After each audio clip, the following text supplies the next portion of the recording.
Hello and welcome to another video. In this one there's a lot to talk about, so let's begin.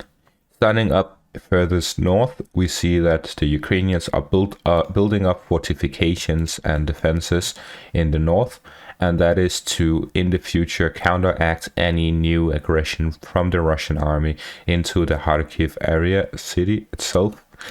So generally we will see them moving eastwards as they build their fortifications. This will allow them to have a smaller contingent of troops in this area, which allows them to focus their troops elsewhere where they are needed for example, a counteroffensive.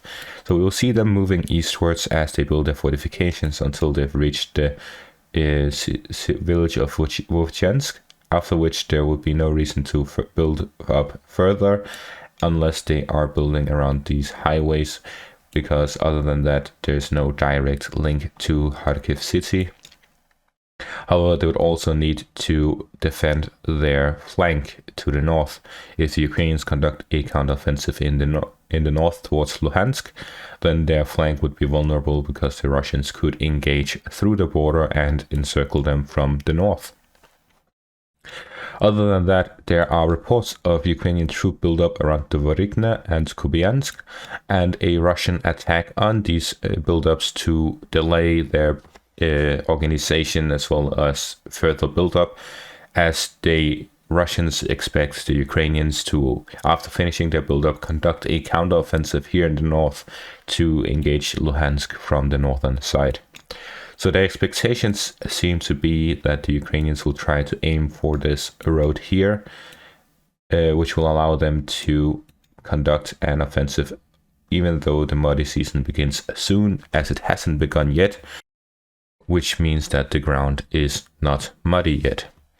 Moving on to the Donetsk front, there are reports of Ukrainian counterattacks in Pisky and Marinka, which is very significant because until now it has been a slow and steady Russian advance. But now it seems that the Ukrainians are trying to take back some of these cities, which will allow them to have a staunch control over the area compared to being pushed back into these open fields, which would allow the Russians to have essentially fire control over the whole front line. Finally, going on to the southern front, we see that the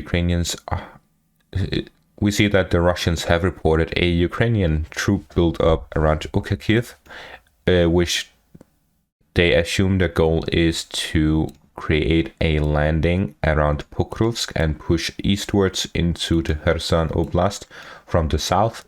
The reported strength of this troop buildup seems to be 2 brigades, which is between 8,000 to 12,000 troops, so it's a very significant troop buildup, and their goal seems to be to create a naval landing and establish a beachhead here in the south to split up the Russian forces and prevent further reinforcements to the north, as well as, if there is enough success, they could cut off and encircle Kherson from the south as well.